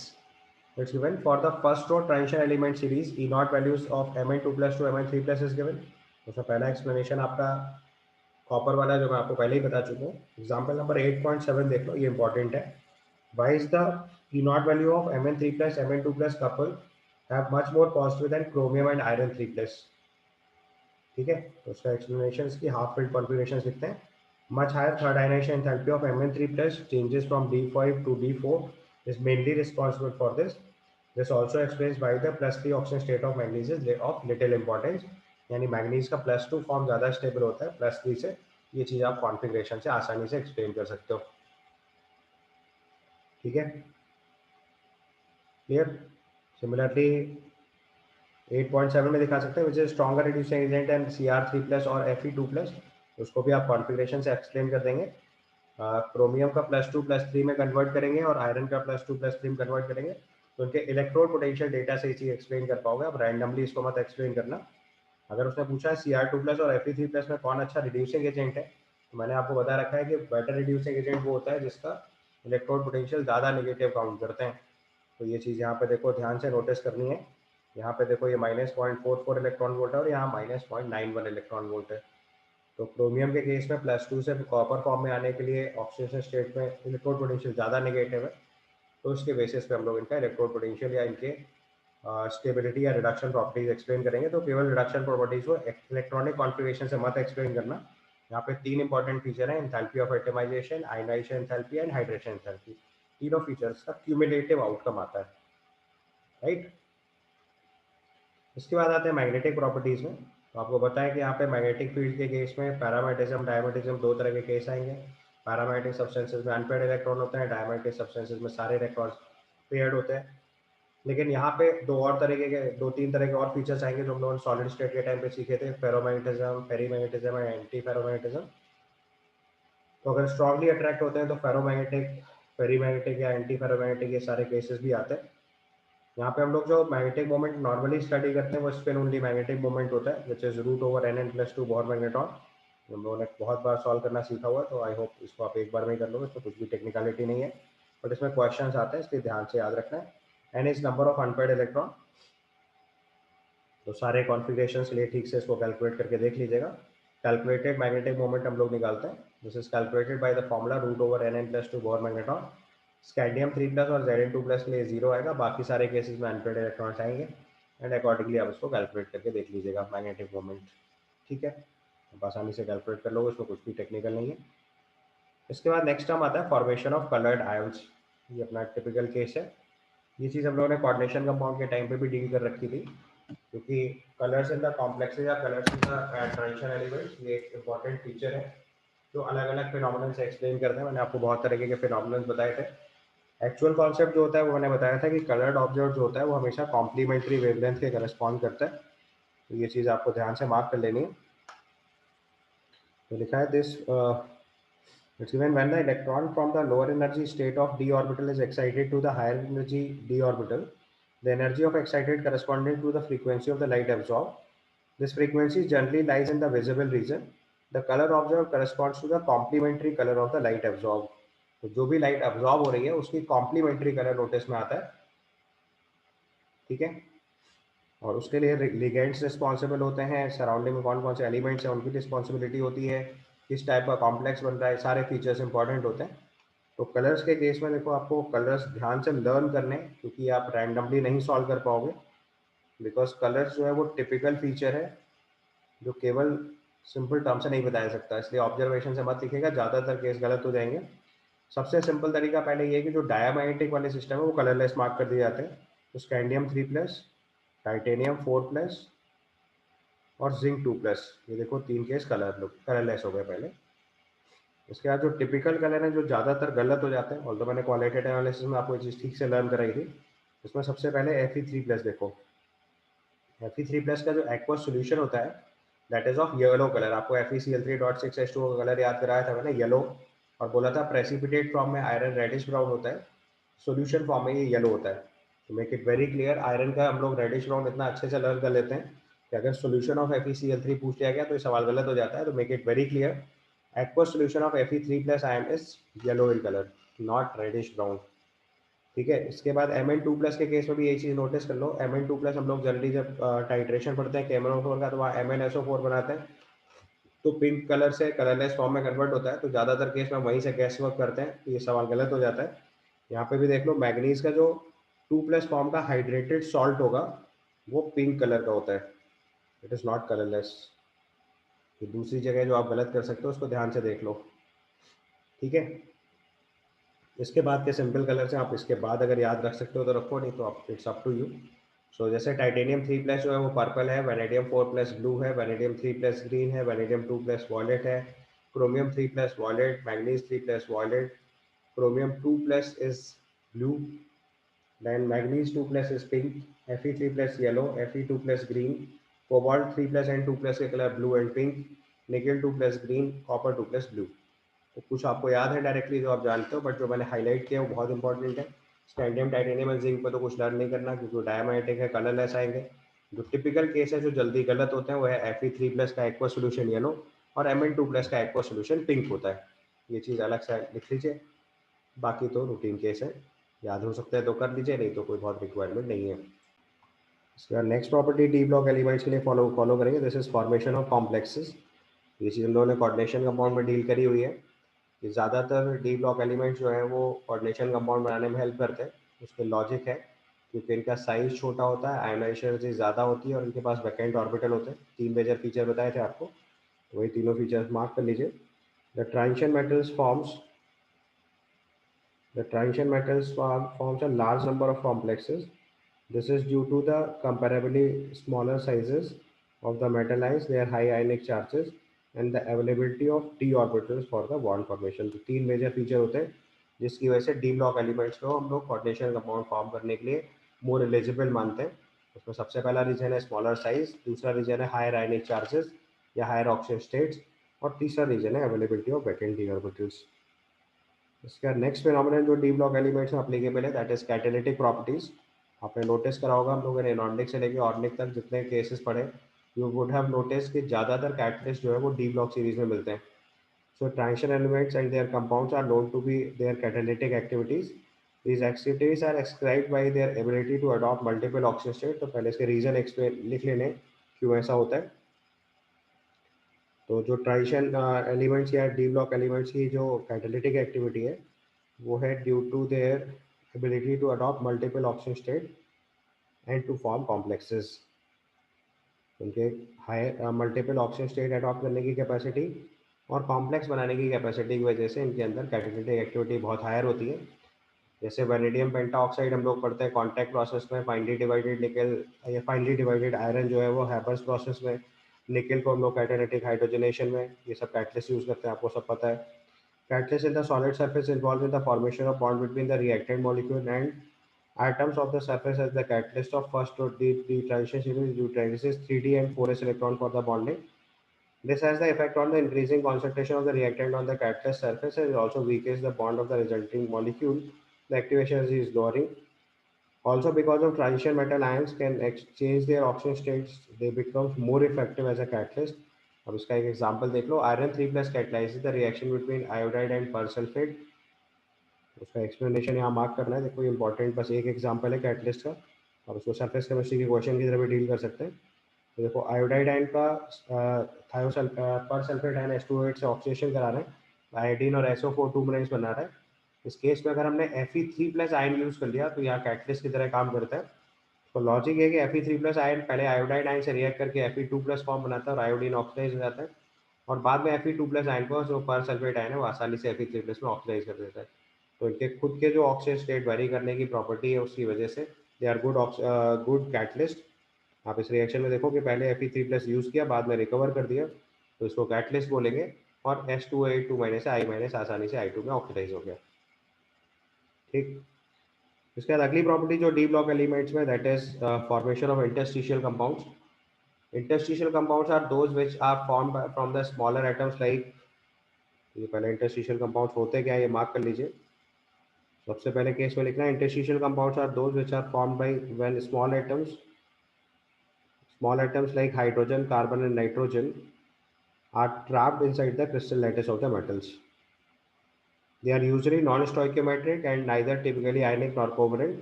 उसके टिपिकल एग्जांपल देख लो, titanium carbide, manganese nitride, Fe3H, है ना। तो ये सब नॉन स्टोइकियोमेट्रिक कंपाउंड्स भी हो सकते हैं, आयनिक कोवलेंट कैरेक्टर जैसा होगा वो वेरी करेगा, ठीक है। तो उनके स्पेसिफिक ऑक्सीजन स्टेट्स भी नहीं है। अब जो उनकी मेन प्रॉपर्टीज है उन पर ध्यान देना है। Because of the nature of their composition these compounds are referred as interstitial compounds. The principal physical and chemical characteristics of these compounds are follows. ये 4 पॉइंट आपको ध्यान रखने, बहुत इंपॉर्टेंट पॉइंट्स हैं, इन्हीं पे क्वेश्चंस आते हैं हमेशा। सबसे पहला पॉइंट, जो इंटरस्टिशियल कंपाउंड्स है, they have high melting point and boiling point higher than the pure metals. मतलब जो प्योर मेटल था, जैसे टाइटेनियम कार्बाइड है, तो टाइटेनियम का जो अपना मेल्टिंग पॉइंट है, टीआईसी का मेल्टिंग पॉइंट उससे ज़्यादा आएगा। तो they have higher melting point higher than those of pure metals. They are very hard, some borides approaches that diamond in hardness. तो डायमंड जो हमारा हार्डेस्ट नेचुरली नोन सब्सटेंस होता है, बट मैक्सिमम हार्डनेस जो है बोरॉन नाइट्रेट के साथ achieve हो जाती है। ठीक है। That is metallic conductivity. Although interstitial compounds बनने के बावजूद भी इनकी मेटेलिक कंडक्टिविटी मेंटेन्ड है and they are chemically inert. ये बहुत बड़ा फीचर है। इन 4 फीचर्स की वजह से इंपॉर्टेंट सीरीज ऑफ कंपाउंड हो गए। मेल्टिंग पॉइंट मेटल से हायर हो गए, हार्डनेस भी बढ़ गई, मेटेलिक कंडक्टिविटी रिटेन रही और केमिकली इनर्ट हो गए। ठीक है। Then another property of the D block elements is their alloy formation. alloy formation का मतलब होता है solid in solid solutions। तो चूंकि डी ब्लॉक एलिमेंट्स के sizes top to bottom left to right लगभग एक जैसे होते हैं, बहुत ज़्यादा वेरिएशन इन साइज नहीं है, इसलिए किसी भी लैटिस में किसी भी दूसरे लैटिस के एलिमेंट को फिट किया जा सकता है। इसकी वजह से अलॉय फॉर्मेशन होता है, ये चीज़ मेंशन कर लीजिए। And alloy is a blend of metals prepared by mixing the components. तो basically solid in solid solution की कैटेगरी होमोजेनियस मिक्सचर होता है। Alloys may be homogeneous solid solutions in which the atoms of one metal are distributed randomly among the atoms of the other. Such alloy are formed by the atoms with the metallic radii that is within about 15% of each other. मतलब जो actual lattice का size है उससे 15% plus minus के size वाला अगर atom है तो वो उसमें आसानी से फिलअप हो जाएगा। Because of the similar radii and the other characteristics of transition elements, alloys are readily formed by these metals. तो उसका जो प्रिंसिपल रीजन है जिसकी वजह से अलॉय बनते हैं वो उनके सिमिलर रेडियाई है। तो बेसिक लॉजिक याद रखना है, अगर कभी भी पूछा जाएगा that alloy formation is the principal property of D block elements, तो उसका आंसर होगा because of their similar radii. The alloy are form are hard and often high melting point. तो जो अलॉय होंगे उनका उनकी हार्डनेस और मेल्टिंग पॉइंट रिलेटिवली ज़्यादा आएगी। The best known ferrous alloy ferrous alloys, chromium, vanadium, tungsten, molybdenum, and manganese are used for the production of variety of steel. Iron के case में chromium, vanadium, tungsten, molybdenum, manganese अलग अलग use करके अलग अलग type के steel create करते हैं। एंड द स्टेनलेस स्टील, आपको मेटलर्जी के टाइम पे बताया हुआ है, स्टेनलेस स्टील में main component chromium. Alloy of transition metals with non metals are such as brass, copper and zinc के लिए, ब्रॉन्ज, कॉपर एंड टिन के लिए ऑल्सो कंसिडरेबल ऑफ इम्पोर्टेंस। तो ये सब लोग पहले डील कर चुके हैं। ठीक है, तो ये चीज़ समझ गए ना। अब देखो, अगर हम डी ब्लॉक एलिमेंट्स के कंपाउंड्स की स्टडी करें तो मेजरली हमें 2 कंपाउंड्स स्टडी करने हैं, एक मैग्नीज के लिए, एक क्रोमियम के लिए। K1O4 एंड K2Cr2O7 मेजरली इन्हीं की स्टडी है। बाकी जितने डी ब्लॉक एलिमेंट्स की रिएक्शंस एंड रिएक्टिविटीज़ है वो सामने क्वालिटेटिव एनालिसिस या मेटलर्जी में कवर कर रखा है। तो अदर देन दैट बस थोड़ा सा यहाँ पे फोकस कर लें। तो यहाँ पे oxides and oxoanions of metals लिखा हुआ है। ठीक है, पहले केस में लिखिए, these oxides are generally form by the transition metals with the oxygen in the high temperature. All the metals except scandium form magnesium MO type of oxide which are ionic.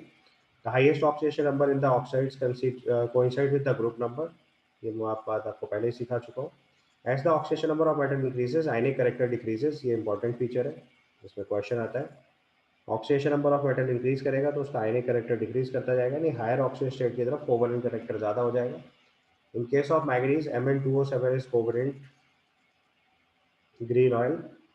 Even CrO3 and V2O5 are of very low melting points in these higher oxidation state and their acidic character is predominant. तो जैसे जैसे oxidation number higher करेंगे उनका covalent character भी बढ़ेगा और acidic character हो जाएगा। नॉर्मली जो नॉन मेटल ऑक्साइड्स होते हैं वो एसिडिक होते हैं, बट मेटेलिक ऑक्साइड्स अगर एसिडिक मिल रहे हैं तो वो हायर ऑक्सीजन स्टेट के डी ब्लॉक एलिमेंट्स होंगे।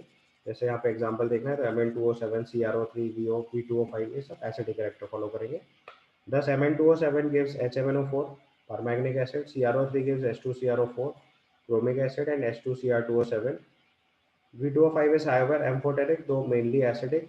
It gives VO43 minus as well as VO2 plus salt. So by vanadium, there is gradually changes from basic V2O3 to lesser basic V2O4 and amphoteric to V2O5. जैसे जैसे oxidation number बढ़ाते चले जाएंगे उसका character basic से कम basic या amphoteric की तरफ चलेगा, या और सिंपली बोले और हायर ऑक्सीजन स्टेट की तरफ चलेंगे तो एसिडिक तक पहुंच जाएगा।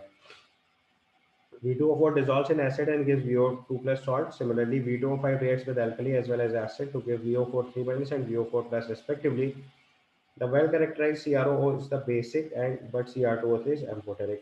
तो क्रोमियम के केस में यही चीज़ चेक करेंगे तो देखो लोअर ऑक्सीजन स्टेट में बेसिक करेक्टर है और हायर ऑक्सीजन स्टेट में ये चीज़ एम्फोटेरिक हो जा रही है। अब हम लोग सबसे पहला कंपाउंड डील कर रहे हैं, this is potassium dichromate. So potassium dichromate is very important chemical used in the leather industry as an oxidant for preparing many azo compounds. Preparation technique देखेंगे तो इसका ओर लेते हैं क्रोमाइट और FeCr2O4। क्रोमाइट और की रिएक्शन सोडियम कार्बोनेट और oxygen के साथ कराते हैं तो Na2CrO4 बनता है। ठीक है, ये NO2CrO4 जो है वो येलो कलर सोल्यूशन होता है और इसी को अगर हमने एसिडिक मीडियम ऐड किया तो ये डाइक्रोमेट आयन में कन्वर्ट हो जाता है Na2Cr2O7। ध्यान से देखना है, ये सोल्यूशन आपका येलो होता है और ये आपका ऑरेंज होता है। पहला वाला केस क्रोमेट आयन है, दूसरा वाला केस डाइक्रोमेट आयन है। ठीक है, उसके बाद अगले केस में चलेंगे। Sodium dichromate is more soluble than potassium dichromate. अब ये सब कंपैरेटिव क्वेश्चन है, ठीक से देखते चलना एक एक करके। तो अगर सोडियम कार्बोनेट डाइक्रोमेट और पोटेशियम डाइक्रोमेट की सॉल्युबिलिटी कंपेयर करेंगे तो sodium dichromate is more soluble than potassium dichromate.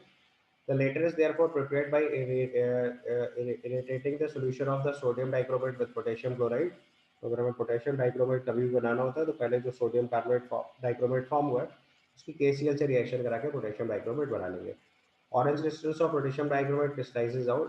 The chromates and dichromates are irreversibly in the aqueous solution depending upon the pH of the solution. तो ये देखो important equations हैं जिनमें questions आते हैं। क्रोमेट को अगर डाइक्रोमेट में कन्वर्ट करना है तो मीडियम एसिडिक करना होता है और डाइक्रोमेट को क्रोमेट में कन्वर्ट करना है तो मीडियम बेसिक करना होता है। तो पीएच या मीडियम चेंज करने से क्रोमेट आयन डाइक्रोमेट आयन में और डाइक्रोमेट आयन क्रोमेट आयन में कन्वर्ट होता है। दोनों के स्ट्रक्चर्स देखो नीचे बने हुए हैं, आप आसानी से बना भी सकते हो खुद भी। CrO4 माइनस बनाएंगे तो ये आपका डाइक्रोमेट आयन हो गया और डाइक्रोमेट आयन बनाएंगे तो उसमें CrO लिंकेज होगा। ध्यान देने की ज़रूरत यह है कि क्रोमेट आयन के अंदर सारे ऑक्सीजन क्रोमियम बॉन्ड आइडेंटिकल है, डाइक्रोमेट आयन में ऐसा नहीं होगा।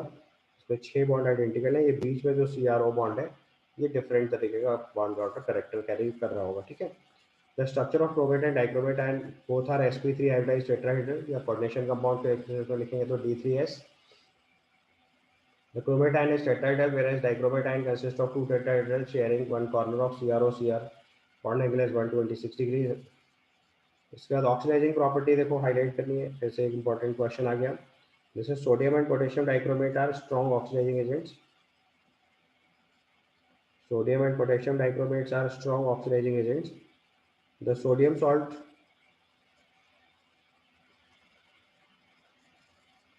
are strong oxidizing agents. The sodium salt have greater solubility in water and extensively used as an oxidizing agent in the organic chemistry.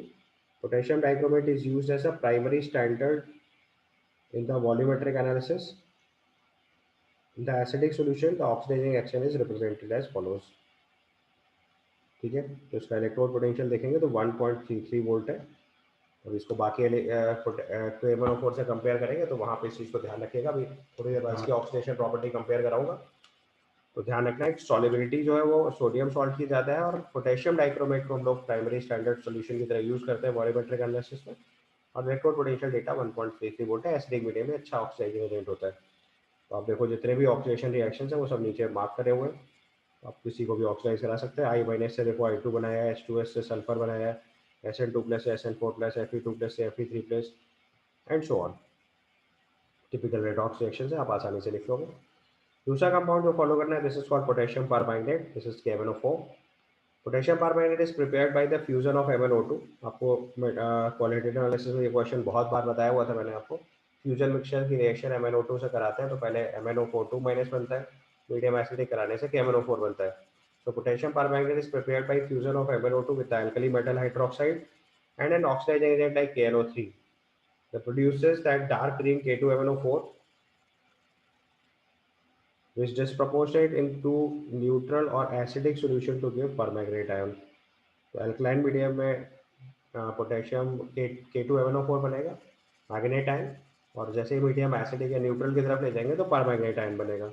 तो MnO2 की रिएक्शन KOH या oxygen के साथ करा के K2MnO4, और K2MnO4 को मीडियम एसिडिक करने के बाद MnO4 माइनस या फिर MnO2 फॉर्म होगा। डिस्प्रपोर्शनेशन रिएक्शन है, मैग्नीज ऑक्सीजन स्टेट +6 से +7 एंड +4 में कन्वर्ट हो रहा है। कॉमर्शियल प्रिपरेशन के लिए देखो मैंने आपको बताया था कि फ्यूजन मिक्सचर याद रखना है, KOH के साथ एयर या KNO3 यूज करके MnO2 से MnO4 2 माइनस बनाते हैं, और MnO2 2 माइनस का इलेक्ट्रोनिक ऑक्सीडेशन कराते हैं एल्काइल मीडियम में, तो ये परमैंगनेट आयन MnO4 माइनस में कन्वर्ट हो जाता है। इसके बाद in the laboratory manganese ion salt is oxidize by per oxo disulphuric acid या per oxo disulphate ion. Marshall's acid का देखो ये सॉल्ट है, इसकी रिएक्शन Mn2+ से कराएंगे तो ये MnO4 माइनस प्रोड्यूस करेगा। Potassium permanganate is dark purple, almost black crystals when are isostructured with those of KClO4। तो आइसोमॉर्फिक प्रॉपर्टी है इसके साथ, आइसोस्ट्रक्चर लिखें या आइसोमॉर्फिज्म लिखें। KMnO4 is isomorphic with KClO4। The salt is not very soluble in water, but when heated it decomposes at 115 degree Celsius. तो यहाँ पे देखो इसका फिर से रेडॉक्स चेंज है। अब यहाँ डिस्प्रपोर्शनेशन ना लिख देना गलती से, क्योंकि यहाँ मैग्नीज ऑक्सीजन स्टेट देखो +7 है। This is not a disproportionate reaction, make it very clear. Manganese oxygen state यहाँ +7 है, ये +6 है और ये +4 है, और ऑक्सीजन का ऑक्सीजन स्टेट -2 से 0 हुआ है। This is a redox reaction, not a disproportionation reaction, make it very clear. कई बार लोग कंफ्यूज हो जाते हैं, मैग्नीज से 2 कंपाउंड बन गया तो उन्हें जबरदस्ती में डिस्प्रपोर्शनेशन चिपका दिया। ये रेडॉक्स रिएक्शन है, मैग्नीज ऑक्सीजन स्टेट +7 से +6 +4 ये रिडक्शन हुआ, और ऑक्सीजन का ऑक्सीजन स्टेट -2 से 0 कन्वर्ट हुआ, ये ऑक्सीडेशन हुआ। This is a typically redox reaction. आप इसको इंट्रामोलिकुलर रेडॉक्स रिएक्शन बोल सकते हैं, but this is not a disproportionation reaction.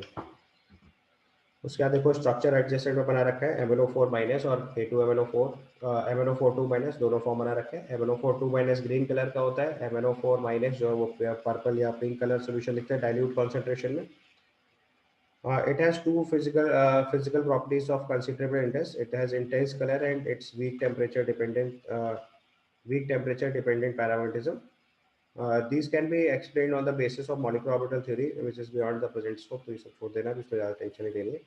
मैंने आपको ऑल्दो KMnO4 का कलर का कॉन्सेप्ट सिखा रखा है। डायमैग्नेटिक कंपाउंड होता है, बट इसकी जो कलर है वो किसी वजह से आता है, due to ligand to metal charge transfer. अगर आपको कॉन्सेप्ट रखना है तो मैं आपको ये कोऑर्डिनेशन कंपाउंड बता रखा है। The permanganate and permanganate ion are tetrahedral. The green permanganate ion is paramagnetic with 1 unpaired electron, but the permanganate ion is diamagnetic। The pi bonding takes place by the overlap of p orbital with the oxygen and the d orbital of manganese। यहाँ पे metal ligand to metal charge transfer की वजह से KMnO4 का colour pink होता है। MnO4 2 minus का जो कलर है वो उसके पैरामैग्नेटिज्म की वजह से ग्रीन है, उससे कोई प्रॉब्लम नहीं है, वो आप आसानी से पैरामैग्नेटिज्म से एक्सप्लेन कर सकते हो। बट जहाँ पैरामैग्नेटिज्म काम नहीं करेगी वहाँ पे मैंने आपको ऑलरेडी कॉन्सेप्ट बताया हुआ है, ligand to metal charge transfer. ठीक है, इसके बाद देखो टिपिकल रिएक्शंस में चलते हैं। तो acidified KMnO4 solution oxidises oxalate ion to carbon dioxide. Common routine titration है जो आप लोग लैब में किया हुआ। Nitrite ion to nitrate ion, iodide ion to iodine, सब टिपिकल रेडॉक्स रिएक्शंस है। ऑक्सीडेट आयन को देखो CO2 में +3 से +4, Mn2+3 ऑक्सीडेशन, NO2 माइनस से NO3 माइनस, +3 से +5, I माइनस से I2 0। ठीक है, अब इसमें देखो जो ध्यान से देखने की बात है वो ये है, इलेक्ट्रोड पोटेंशियल देखो। MnO4 माइनस से MnO4 2 माइनस में कन्वर्ट कर रहे हैं तो इलेक्ट्रोड पोटेंशियल +0.56 वोल्ट है। MnO4 माइनस से MnO2 बना रहा है तो 1.69 इलेक्ट्रॉन वोल्ट है, और MnO4 माइनस से MnO2 2 प्लस बना रहा है तो 1.552 वोल्ट है। तो अब देखो अगर इनकी ऑक्सीडेशन प्रॉपर्टी अब कंपेयर करी जाए तो electrode potential of MnO4 minus से Mn2 plus, sorry MnO4 minus से MnO2, ये हाईएस्ट वैल्यू 1.69। इसका नेक्स्ट वैल्यू लिखेंगे तो ये आ जाएगा E not of MnO4 minus से Mn2 प्लस। तो देखो न्यूट्रल मीडियम के अंदर KMnO4 की ऑक्सीडेशन प्रॉपर्टी ज़्यादा है, एसिडिक मीडियम में कम है, और उससे भी कम एल्कलाइन मीडियम में। तो it is E not of MnO4 minus two MnO4 2 minus. ये तो हो गया मैग्नीज के कंपैरिजन। अब इसी में अगर आप क्रोमियम वाला पार्ट और इंक्लूड कर लो तो क्रोमियम के केस में देखो डाइक्रोमेट आयन के लिए भी मैंने आपको इलेक्ट्रॉन पोटेंशियल हाईलाइट करके दिया था, दैट वाज 1.33 इलेक्ट्रॉन वोल्ट। ये देखिए यहाँ पे 1.33 इलेक्ट्रॉन वोल्ट Cr2O7 2 माइनस से, Cr3 प्लस के इलेक्ट्रॉन पोटेंशियल 1.33 वोल्ट। तो अगर हम इसको कंपेयर करेंगे अभी यहाँ पे, तो ये वैल्यू 1.33 जो है वो 1.52 के बाद आ जाएगी। तो इसका मतलब अगर हम यहीं पे डाइक्रोमेट आयन वाला कॉन्सेप्ट भी इंसर्ट करना चाहें, वो भी यहीं पे ऐड कर दीजिए। तो E naught of Cr2O7 2 minus 2 Cr3 plus, और लास्ट में हम लोग लिखेंगे ई नॉट ऑफ MnO4 माइनस से MnO4 2 माइनस। इनकी इलेक्ट्रोड पोटेंशियल डेटा के साथ आप इस चीज़ को दिमाग में सेट कर लीजिए। ये वैल्यू देखिए 1.69 वोल्ट था, ये वैल्यू 1.52 वोल्ट है, ये वैल्यू 1.33 वोल्ट है,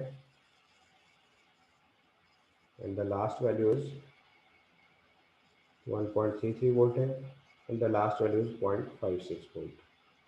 ये ऑक्सीडेशन प्रॉपर्टी का ऑर्डर आपको क्लियरली मालूम होना चाहिए, because it can be compared only with the help of electrode potential.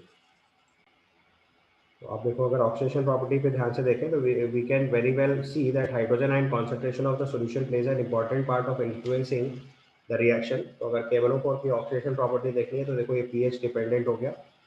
Although many reactions can be understood by considering the redox potential kinetics on the reaction, also important factor. Permanganate ion H plus ion concentration should oxidize water, but in practice the reaction is extremely slow unless either manganese 2 plus ion are present in the और the temperature is raised. तो जैसे मैंने आपको अगर याद हो तो oxidate ion का जो C2O4 2 माइनस ऑक्सीडेशन है K1O4 से, उसमें बताया था Mn2 प्लस जो है वो इसका सेल्फ कैटलिस्ट होता है, ऑटो कैटलिस्ट बोलते हैं। तो उसमें Mn2 प्लस आयन हो या टेम्परेचर राइज करे तो आसानी से ऑक्सीडेशन होने लगता है। अब एसिडिक मीडियम में देखो उसके ज़्यादातर ऑक्सीडेशन आप जानते हो, सब लोगों ने रेडॉक्स रिएक्शन में पढ़ रखा है। I माइनस से I2 में ऑक्सीडेशन है, Fe2 प्लस से Fe3 प्लस में ऑक्सीडेशन है। उसके बाद ऑक्सीडेट आयन C2O4 2 माइनस से CO2 में ऑक्सीडेशन है। H2S से सल्फर का ऑक्सीडेशन है, देखिए SO3 2 माइनस से SO4 2 माइनस में ऑक्सीडेशन है, NO2 माइनस से NO3 माइनस में ऑक्सीडेशन है। जो टिपिकल केस है वो इसके बाद मार्क करना है। न्यूट्रल और फेंटली एल्कलाइन सोल्यूशन, ये एक इंपॉर्टेंट रिएक्शन है जो नहीं पता होगी तो मिस हो जाएगी। यहाँ पे देखो I माइनस का ऑक्सीडेशन IO3 माइनस में है। Oxidation number of iodine changes from -1 to +5। ठीक है, तो ये न्यूट्रल या फेंटली एल्कलाइन सोल्यूशन की रिएक्शन है। उसके बाद देखेंगे thiosulphate ion oxidises almost quantitatively to sulphate ion H2O3 2 minus से SO4 2 माइनस है, और MnO4 माइनस से अगर Mn2 प्लस को ऑक्सीडाइज करा देंगे तो ये MnO2 फॉर्म हो जाता है। और ध्यान रखना है कि इस केस में भी इसको डिस्प्रपोर्शन नहीं लिख देना। यहाँ मैग्नीज ऑक्सीजन स्टेट +7 है, यहाँ +2 है और ये +4 में कन्वर्ट हो रहा है। This is also typical redox reaction, not a disproportion reaction. This is also typical redox reaction.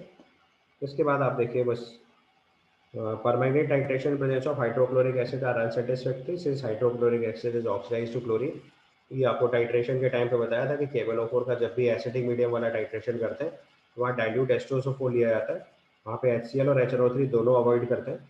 HCl avoid करने के पीछे रीजन ये है कि HCl को क्लोरीन में ऑक्सीडाइज कर देता है KMnO4, और HNO3 अवॉइड करने के पीछे रीजन ये है कि HNO3 जो है वो उस सब्सटेंस को ऑक्सीडाइज कर देता है जिसको आप KMnO4 से ऑक्सीडाइज कराने वाले थे। ठीक है, इसके बाद अगर इसके टिपिकल यूजेस देखेंगे तो besides its use in the analytical chemistry, potassium permanganate is used as a favourite oxidant in the preparative organic chemistry. Its uses for the bleaching of wool, cotton, silk and other textile fibers are, and for the decolorization of oils are also dependent on their strongest oxidizing power। तो KMnO4 का जो सबसे primary use है वो इसकी oxidation power है। ठीक है, so this completes your D block elements।